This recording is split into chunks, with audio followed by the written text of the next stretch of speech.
She lit up the screen with her smile, played the perfect daughter, and became a household name without ever causing a scandal. But beneath the polished surface, Meredith MacRae was living a very different story.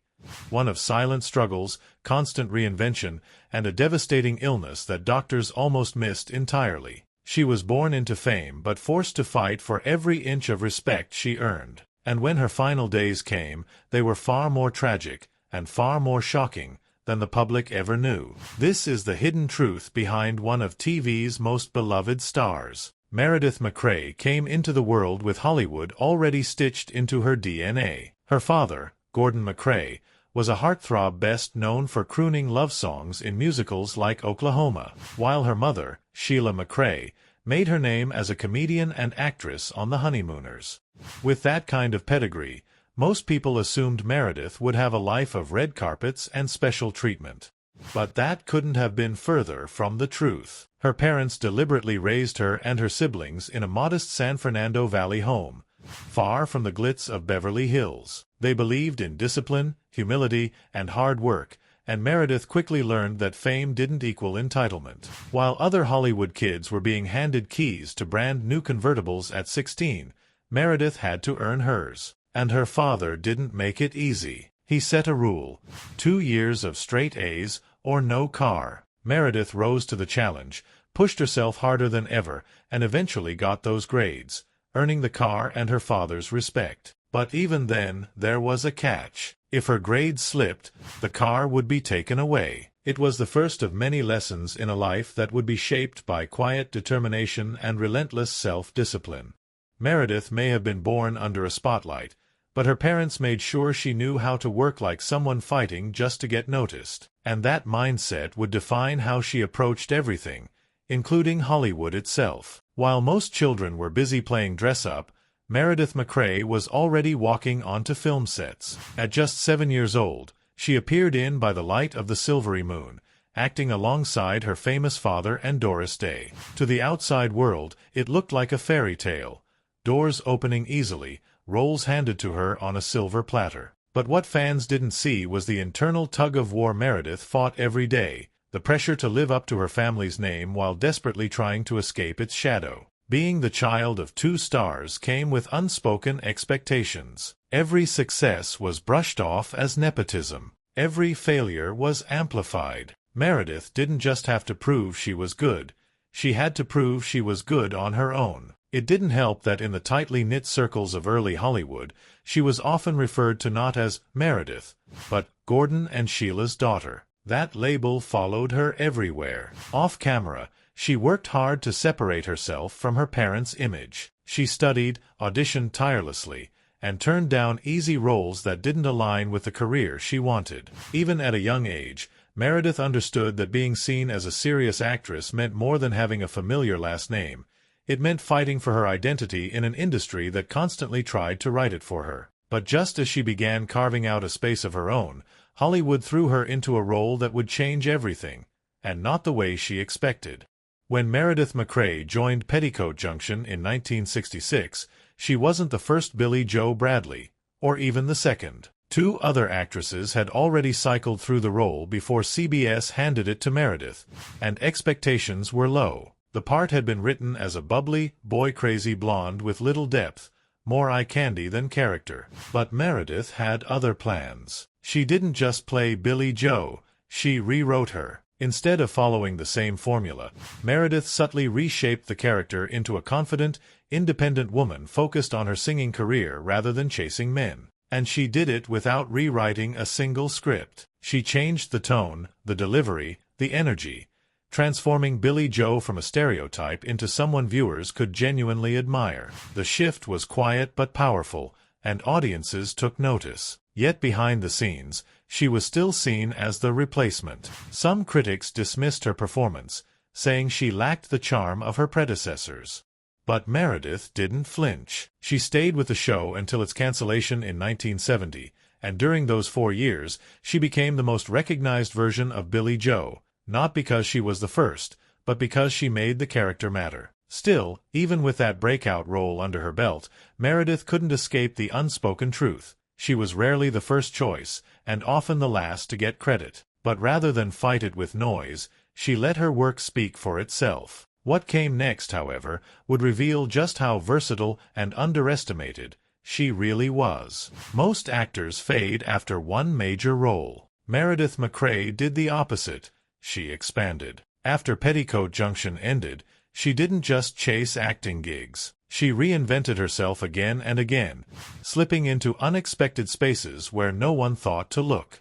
By the early 1970s, Meredith had quietly become a fixture on America's most popular game shows. Match Game, Hollywood Squares, Card Sharks, you name it, she was on it. At one point, she appeared in 31 game shows in a single month. But strangely, no one ever labeled her a game show star because Meredith didn't fit the mold. She wasn't a gimmick, a punchline, or a fleeting guest. She was sharp, grounded, and genuinely good on camera, traits that gave her staying power but often got overlooked in an industry obsessed with flash. Then she pivoted again. Meredith co-hosted Mid-Morning LA alongside Jeff Edwards, a daytime talk show that ran for 8 years and earned her a local Emmy in 1986. She followed that with Born Famous, a cable series where she interviewed the children of celebrities, perhaps her most personal project of all. Through those conversations, it became clear that Meredith wasn't just chasing fame.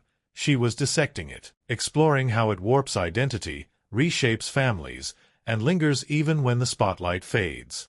By this point, she had become something far more interesting than a sitcom actress. She was a storyteller, a mirror, and whether people realized it or not, Meredith MacRae had started telling her story in ways no one saw coming.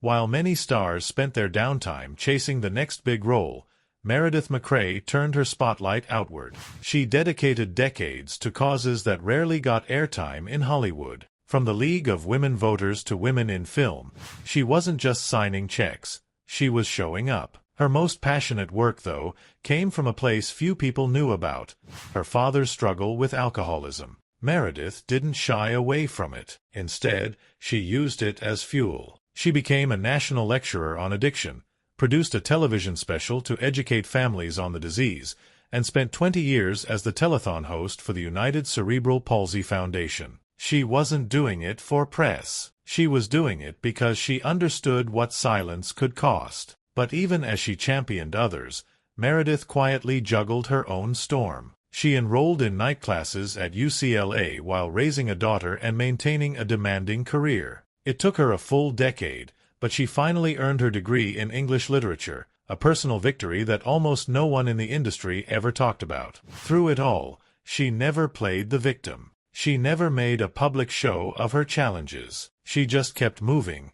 kept pushing, kept showing up, until one day her own body started pushing back. Subtle symptoms, dismissed warnings, and a diagnosis no one saw coming. What followed wasn't just a health crisis. It was a series of tragic missteps that would lead to one of the most heartbreaking endings in Hollywood history. In early 1999, Meredith MacRae started feeling off. It began with bouts of vertigo and lapses in short-term memory. Nothing dramatic at first, just strange enough to raise concern. But when she brought it up to her doctors, the answers were shockingly casual. They told her it was probably just perimenopause, hormones, stress, maybe age. Nothing to worry about. But Meredith knew better. Something felt wrong, deeply wrong. When the headaches kicked in, the diagnosis shifted again: muscle spasms. The prescription? Spine and neck stretches. That was it. Still, she trusted her instincts. She went to another doctor and demanded more testing. What they found changed everything. Stage 4 brain cancer. It wasn't new.